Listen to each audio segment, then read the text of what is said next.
جو کچھ بھی ہیں تیرے محبوب کی امت سے ہیں۔ اب یہ باتیں کیا صحابہ کرام کو، آل البیت کو نہیں پتہ تھی؟ لیکن ان کی زندگیاں تو خوف خدا سے عبارت ہیں۔ خود اللہ کے محبوب صلی اللہ علیہ وآلہ وسلم نے جس سختی کے ساتھ اپنی امت کو سمجھایا ہے وہ تو بالکل ون سائیڈڈ مقدمہ ہے۔ بخاری مسلم دونوں میں حدیث ہے، اللہ کے محبوب صلی اللہ علیہ وآلہ وسلم نے فرمایا، دیکھو اپنے مال کی زکوٰۃ ادا کرنا، اللہ کا حق جو ہے وہ دینا، مال غنیمت میں خرد برد نہ کرنا، بیت المال کے اندر بے ایمانی نہ کرنا۔ ایسا نہ ہو کہ قیامت کے دن تم میں سے کسی شخص کی گردن پہ اونٹ سوار ہو اور وہ چیخ رہا ہو، اغثنی یا رسول اللہ، یا رسول اللہ میری مدد فرمائے، میں تمہارے کچھ کام نہیں آؤں گا، میں نے جو کچھ بتانا تھا تمہیں دنیا میں بتا دیا۔ ایسا نہ ہو کہ کسی شخص کی گردن پہ اس کی گائے سوار ہو جس کی اس نے زکوٰۃ ادا نہیں کی، اور وہ چیخ کے کہہ رہا ہو، اغثنی یا رسول اللہ، یا رسول اللہ میری مدد کیجئے، میں تمہارے کچھ کام نہیں آؤں گا، میں نے دنیا میں جو تمہیں بتانا تھا بتا دیا۔ پھر نبی الاسلام نے مختلف چیزیں گنوائیں، کسی کی گردن پہ بکری سوار ہو۔ آپ حیران ہوں گے، جب ہم میٹرک میں پڑھتے تھے تو ہم نے یہ بیج لگایا ہوتا تھا، اغثنی یا رسول اللہ، یا رسول اللہ میری مدد فرمائے۔ اور جس حدیث سے یہ جملہ نکالا ہوا ہے اس حدیث میں تو یہ ہے کہ یا رسول اللہ میری مدد فرمائے، اور رسول اللہ کیا کہیں گے، میں نے دنیا میں جو بتانا تھا وہ بتا دیا۔ بالکل الٹ چل رہا ہے معاملہ۔ پھر بخاری مسلم میں وہ مشہور زمانہ حدیث، جب اللہ تعالیٰ نے قرآن میں سورہ شعراء میں فرمایا نا کہ اپنے قریبی رشتہ داروں کو ڈر سناؤ، تو نبی اسلام نے ایک ایک رشتہ دار کو بلایا، اے نبی کے چچا عباس، میرے مال سے جو لینا ہے لے لے، اگر اللہ کے حضور پکڑا گیا تو میں تیرے کچھ کام نہیں آؤں گا۔ اے نبی کی پھوپھی صفیہ، میرے مال سے جو لینا ہے وہ لے لے، اگر اللہ کے حضور تو پکڑی گئی تو وہاں میں تیرے کچھ کام نہیں آؤں گا۔ اے نبی کی بیٹی فاطمہ، میرے مال سے جو لینا ہے وہ لے لے، یعنی دنیا میں اس کا مالک ہوں، لیکن اگر اللہ کے حضور تو پکڑی گئی تو میں تیرے کچھ کام نہیں آؤں گا۔ حالانکہ سیدہ فاطمہ ڈیفینیٹلی جنتی عورتوں کی سردار ہیں۔ بیسیکلی ان کو سینٹرڈ کر کے ہمیں بتایا جا رہا تھا کہ اگر کوئی فراڈیا آپ کو یہ کہے کہ میرے سلسلے میں بیعت ہو جاؤ، میں تمہیں جنت میں اپنے ساتھ لے کے جاؤں گا، تو آپ نے سمجھ لینا ہے کہ ایک کہانی ہے۔ بالکل، اس لیے نبی اسلام نے یہ بتایا۔ پھر صحیح مسلم میں حدیث ہے، جسے اس کے عمل نے پیچھے چھوڑ دیا اس کا نسب اسے آگے نہیں لے کے جا سکتا۔ ہاں، اگر جس کے اعمال درست ہیں پھر اسے فائدہ ہو سکتا ہے نسبت کا۔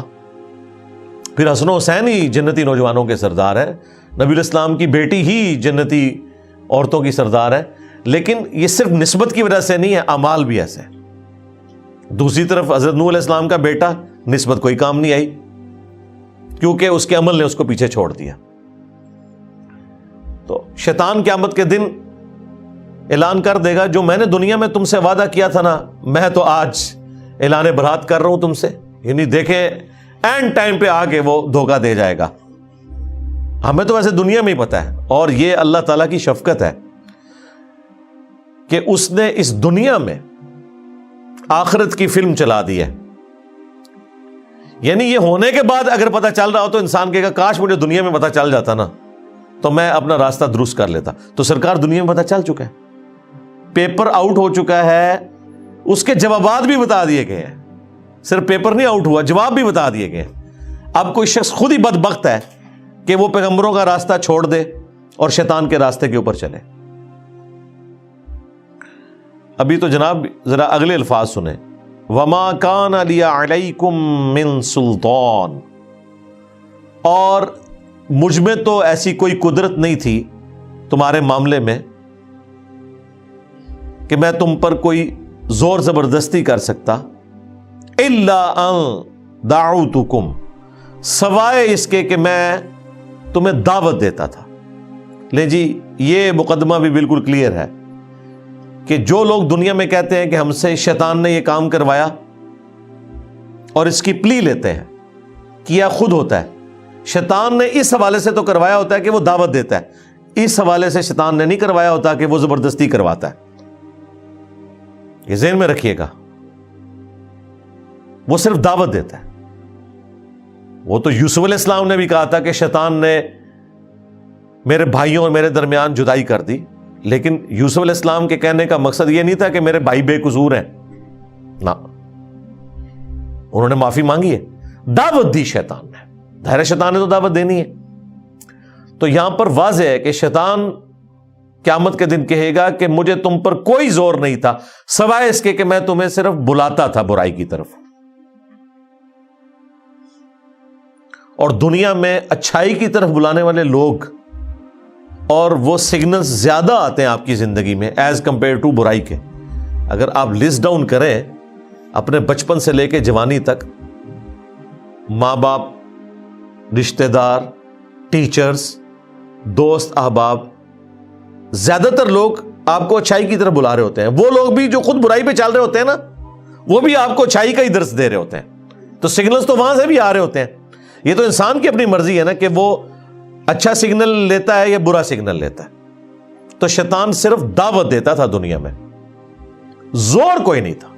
اس کو میں ایک مثال سے سمجھاتا ہوں اکثر، کہ اگر زمین و آسمان کے سارے شیاطین مل کے سب سے بڑے بے نمازی کو بھی نماز پڑھنے سے روکنا چاہیں، اور دوسری طرف گورنمنٹ کی طرف سے اناؤنسمنٹ ہو جو مسجد کی پہلی صف میں جماعت سے نماز ادا کرے گا اسے $1000 دیے جائیں گے، دوسری صف والے کو $500، تیسری صف والے کو $300، تو سارے شیاطین مل کے بھی ایک بے نمازی کی نماز نہیں چھڑوا سکتے۔ پھر وہ شیطان کا زور کہاں چلا گیا؟ اس وقت بھی شیطان دعوت دے رہا ہوگا، لیکن جب انسان کو اپنا نفع نقد نظر آ رہا ہے نا، تو شیطان تے شاہی کوئی نہیں سرکار، جدو نفع نقد نظر آ جائے۔ تو اللہ کے جو کمیٹڈ بندے ہیں، اللہ کے اولیاء ہیں، اللہ کے نیک بندے ہیں، اللہ کا خوف رکھنے والے لوگ ہیں، انہیں آخرت بھی نقد نظر آ رہی ہوتی ہے اپنے سامنے، اس لیے وہ اس طرح کے گناہوں سے بچ جاتے ہیں، برائی کے اعمال سے بچ جاتے ہیں، اور نیکیوں پہ ان کو استقامت نصیب ہو جاتی ہے۔ اس کا سائملٹینیس کنٹراسٹ، اگر گورنمنٹ یہ اناؤنسمنٹ کرے کہ جس نے فجر کی نماز جماعت سے نہ پڑھی اسے 15 منٹ کے لیے ایک گرم تندور میں الٹا لٹکایا جائے گا دنیا کے اندر ہی، پھر بھی آپ دیکھیں کوئی شخص سستی کا شکار نہیں ہوگا۔ اگر واقعی ایسا ہو جائے، آپ اپنے ملکوں میں دیکھ لیں، یہاں کے بگڑے ہوئے لوگ جب یورپ اور امریکہ میں جاتے ہیں کوئی قانون کی خلاف ورزی نہیں کرتے، انہیں پتہ ہے یہاں پہ سگنل توڑنے کے اوپر اتنا بڑا جرمانہ ہے، اور وہاں 15-20 سال گزارنے کے بعد پاکستان میں جیسے ہی لینڈ کرتے ہیں تو فوراً یہاں پہ قانون توڑنا شروع کر دیتے ہیں۔ دنیا میں بھی ہم نے دیکھ لیا کہ جب چیک ہوتا ہے نا آپ کے اوپر، فزیکل چیک، پھر یہ انٹلیکچوئل جو چیک ہے یہ خود بخود ختم ہو جاتا ہے۔ جو مرضی آپ کو برائی کی طرف ابھارے، آپ وہ برائی نہیں کریں گے۔ تو شیطان بھی قیامت کے دن کہے گا مجھے تم پر کوئی زور نہیں تھا۔ آج تک کبھی ایسا نہیں ہوا کہ کوئی شخص نماز پڑھنے کے لیے مسجد میں جائے اور اس کے سامنے شیطان فزیکلی مسجد کے دروازے پہ کھڑا ہو اور کہ میں نے تمہیں اندر نہیں جانے دینا، نیور، یا وہ بازو سے پکڑ کے کہیں اور پھینک دے، ایسا کبھی بھی نہیں ہوگا، اسے زور ہی کوئی نہیں ہے۔ اور یہ بھی نہیں ہوگا کہ اذان کی آواز سن کر آٹومیٹکلی آپ کے قدم مسجد کی طرف چل پڑے۔ ہاں، وہ اللہ نے آپ کو اختیار دیا ہوا ہے، اسی کے بدلے آپ کو جنت ملنے والی ہے۔ اتنا آسان کام ہوتا تو پھر ٹیسٹ تو ختم ہو جاتا، پھر جنت اور دوزخ والا معاملہ تو ختم ہو جاتا۔ بخاری مسلم میں حدیث ہے، اللہ تعالیٰ نے جنت کو ناگوار چیزوں سے ڈھانپ رکھا ہے اور دوزخ کو خوشگوار چیزوں سے ڈھانپ رکھا ہے۔ یعنی جنت تک پہنچنے کے لیے آپ کو ناگوار چیزوں کا سامنا کرنا پڑے گا، نمازوں کی مشقت، غسل کی مشقت، روزوں کی مشقت، حلال اور حرام میں تمیز کرنے کی مشقت، یہ ساری ناگوار ہیں طبیعت کے اوپر چیزیں۔ اور جہنم کو اللہ تعالیٰ نے خوشگوار چیزوں سے ڈھانپ رکھا ہے، یعنی تمام شہوات، گناہ کے کام جن میں دنیا میں اللہ نے لذت رکھی ہوئی ہے، وہ ہمارے ٹیسٹ کے طور پہ وہ جہنم یعنی دوزخ میں لے جانے والی ہے۔ اور اس کی ایکسپلینیشن اس حدیث سے ہوتی ہے مشہور زمانہ، جامعہ ترمذی، ابو داؤد، نسائی، ابن ماجہ میں حدیث ہے۔ حضرت جبرائیل علیہ السلام کو اللہ تعالیٰ نے فرمایا جب جنت کو پیدا کیا کہ جا کے جنت کو دیکھ کے آؤ۔ جب وہ واپس آئے انہوں نے کہا یا اللہ مجھے نہیں لگتا کہ کوئی شخص تن من دھن نہیں لگا دے گا اس جنت میں پہنچنے کے لیے، کوئی ایسا شخص نہیں ہوگا، سارے کے سارے اس جنت کے لیے کوشش کریں گے۔ پھر اللہ تعالیٰ نے جنت کو ناگوار چیزوں سے ڈھانپ دیا اور حضرت جبرائیل علیہ السلام سے کہا کہ اب ذرا جنت کو دیکھو جا کے۔ انہوں نے جب دیکھا نا کہ جنت تک پہنچنے کے لیے یہ ہرڈلز عبور کرنی پڑیں گی، مشقتیں اٹھانی پڑیں گی، حلال اور حرام میں تمیز کرنی پڑے گی، واپس آئے تو اللہ تعالیٰ نے فرمایا کہ سنا۔ انہوں نے کہا یا اللہ مجھے نہیں لگتا کہ کوئی شخص جنت میں پہنچنے میں کامیاب ہوگا، جتنا مشکل ٹیسٹ رکھتی ہے۔ پھر اللہ تعالیٰ نے جہنم کی طرف بھیجا، واپس آئے، پوچھا، ان کا یا اللہ کون بدبخت ہوگا جو اس جہنم کے لیے کوشش کرے گا؟ مجھے تو نہیں لگتا کہ کوئی شخص ایسا عمل کرے کہ جہنم تک پہنچ جائے۔ پھر اللہ تعالیٰ نے جہنم کو یعنی دوزخ کو شہوات سے، خوشگوار چیزوں سے ڈھانپ دیا، ان کی لذتوں سے، لیکن ہے حرام کام۔ پھر اللہ تعالیٰ نے فرمایا اب جا کے جہنم کو دیکھ۔ جب دیکھا انہوں نے کہا کہ مجھے نہیں لگتا کہ کوئی شخص بچ سکے گا، کسی نہ کسی طریقے سے پہنچ جائے گا اس جہنم کے اندر۔ تو یہ بڑا سینسٹیو مسئلہ ہے۔ شیطان قیامت کے دن کہے گا کہ میرا کوئی زور نہیں سوائے اس کے کہ میں نے تمہیں دعوت دی تھی، فاستجبتم لی، پس تم نے میری دعوت قبول کر لی۔ یعنی دعوت مؤذن بھی دے رہا تھا اذان کے ذریعے مسجد میں، اور دل سے بھی سگنل آ رہے تھے۔ انسان کی اپنی انسٹنکٹ کے اندر موجود ہے، جھوٹ بولنا برا ہے، سچ بولنا اچھا ہے، یہ ہر انسان کو پتا ہے۔ کسی کو دھوکہ دینا برا ہے، کسی کے ساتھ خیر خواہی کرنا اچھا ہے۔ تو ہماری انسٹنکٹ کے اندر اللہ تعالیٰ نے اچھائی اور برائی کی تمیز رکھ دی ہے۔ فَأَلْهَمَهَا فُجُورَهَا وَتَقْوَاهَا۔ یہ جو قرآن کی تعلیمات ہیں، انبیاء اکرام کی جو وحی ہے، یہ تو نور علی نور ہے۔ آلریڈی ہماری انسٹنکٹ کے اندر نور موجود ہے اچھائی اور برائی میں تمیز کرنے کا، انبیاء کی دعوت کے بغیر بھی موجود ہے۔ لیکن یہ انبیاء کی دعوت کے ذریعے اللہ تعالیٰ نے حجت تمام کی ہے کہ کوئی شخص قیامت کے دن، سورہ النساء میں آتا ہے نا کہ ہم نے رسولوں کو، انبیاء کو اس لیے بھیجا کہ اللہ کے خلاف کوئی حجت نہ قائم کر سکے۔ رسولوں کے آنے کے بعد کوئی بالکل ہی گیا گزرا آدمی تھا، ہٹ دھرمی پہ اڑا ہوا تھا، اس کے لیے بھی حجت تمام ہو جائے کہ مجھے بتا دیا گیا تھا دنیا میں، تو میں نے تو صرف تمہیں دعوت دی تھی اور تم نے وہ میری دعوت قبول کر لی۔ فلا تلومونی، تو آج کے دن مجھے ملامت مت کرو، مجھے برا نہ کہو۔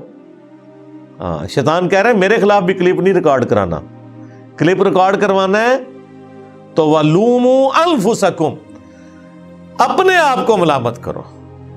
وہ پنجابی میں محاورتاً بولا جاتا ہے نا، منو نہ پیٹ، اپنی جان نو پیٹ۔ آج مجھے ملامت نہ کرو، اپنی جان کو ملامت کرو۔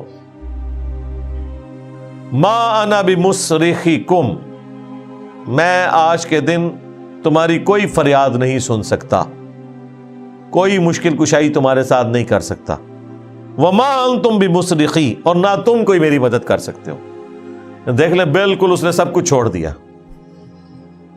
اگر کوئی امید بھی تھی کسی شیطان کے اوپر تو وہ بھی ختم ہو گئی۔ یہ شیطان وہ بڑا شیطان بھی ہوگا اور اس کے جتنے چیلے ہیں وہ بھی شیاطین۔ ان بزرگوں کے بارے میں بھی آیا ہوا ہے سورۃ الاعراف کے اندر کہ جب کبھی بھی کوئی امت جہنم میں داخل کی جائے گی تو وہ اپنے بزرگوں کے اوپر لعنت بھیجے گی اور کہے گی اے اللہ ہمارے بزرگوں کو ڈبل عذاب دے کہ ان کی وجہ سے ہم گمراہ ہوئے۔ اللہ تعالیٰ فرمائے گا تم دونوں کے لیے ڈبل عذاب ہے۔ اور جب وہ جہنم میں پہنچیں گے تو ان کے پھر بزرگ کہیں گے ہاں بھائی کوئی فائدہ تو نہیں ہوا، دیکھو تمہارے لیے بھی ڈبل عذاب ہے۔ سورۃ العذاب میں بھی آیا اینڈ پہ جا کے، کیونکہ ہر آنے والا اپنے بعد آنے والے کے لیے تو بزرگ ہی ہے نا، اس کے لیے وہ غلط لیگیسی چھوڑ کے جا رہا ہے نا۔